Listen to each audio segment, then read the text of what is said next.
morning. My name is Jonas Anduyan from Criminology 12. So, we have here is the some of the questions of juries in crime causation. So, I'm going to answer it. So, let's go. Chapter 1, Rational Choice Theory. Question number 1. Are criminals or rational decision makers, or are they just motivated by uncontrollable psychological and emotional drives? So my answer is, based on research, criminal is a rational decision maker because they consider a lot of factors before they commit a certain of crime. Number 2, would you want to live in a society where crime rates are low? Low criminal rates are subjected to extremely harsh punishment such as flogging for vandalism. So my answer is no, because even though crime rates are low, it is inhumane to give punishment or to give the same punishment rather with all types of crime. Number 3, is it possible to create a method of capital punishment that would actually deter murder? For example, by televising execution, what might be some of the negative consequences of such a policy? So my answer is no, it will just create chaos in the community because it is a violation of human rights and that is unacceptable for the most of us. So chapter 2, which is psychological trait theories. So here we go. Let's move on. Number 1, what should be done with the young children of violence-prone criminals where in fact researchers could show that the tendency to commit crime is inherited? So my answer for number 1 is that certain children must be undergo observation if there is a sign that the crime is inherited. Yeah. So number 2, after considering the existing research on the subject, would you recommend that the young children will be forbidden from eating foods with a heavy sugar?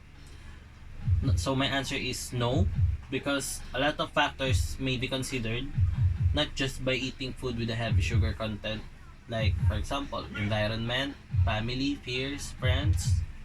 Number 3, research shows that kids who watch a lot of TV in adolescence are more likely to behave aggressively in adulthood. This has led some to conclude that TV watching is responsible for adult violence.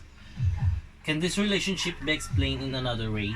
So my answer is, research shows that kids who frequently watch TV are more likely to behave aggressively because they are trying to imitate the characters or their idols who do violent acts. So, chapter 3, which is social structure theories. Number 1 question, do you believe a distinct lower class culture exists? So my answer is yes, because lower class has unique culture wherein people in middle or in higher class doesn't. Number 2, will emerging forms of communication such as the internet reduce cultural differences and create a more homogeneous society? Or are subcultural resistant to such influences? So my answer for number 2 is yes, it will reduce cultural differences because in this medium we have a lot of similarities with other people. We have the same, most of us have the same goals using this medium. So number 3, how would a structural theorist explain the presence of middle class crime? So my answer for this is it might take a lot of different approach, but to be specific, it is the financial stability of the middle class. So chapter 4 rather, which is social process theories. So let's move on. Yeah. So number 1 is, do negative labels cause crime, or do people who commit crime become negatively labeled? That is, are labeled a cause of crime or a result. So my answer for this is labels are result of crime a certain person committed wherein the society labeled him or her as an ex-convict or criminal after they commit that crime. Number two, once weakened, can the person's bond to society become reattached? What social process might help reattachment? My answer for this is yes, it can be done using control theory wherein his or her bond from the society prevent him or her in doing such crime. Number three, can you think of the ways you may have supported your peers or siblings antisocial behavior by helping them learn criminal techniques and criminal attitude? My answer for this is no, because criminal techniques and attitude does not get any support because it will not result into a good thing. Number 4. Do you recall neutralizing any guilt you might have felt for committing a criminal or illegal act? Did your neutralization come before or after you committed the act in question? So, my answer for this is neutralization come before committing those illegal acts. So let's move on to social conflict, critical and criminology and restorative justice. So question number one. Question number one. How would a conservative reply to a call for more restorative justice? How would a restorative justice advocate respond to a conservative call for more prison? Number one, restoration turns the justice system into a healing process, whereas prison promotes vengeance. Number 2. Is conflict inevitable in all cultures? If not, what can be done to reduce the levels of conflict in our own society? Number 2. Yes, but we can reduce conflict by understanding the difference of every culture. Number 3.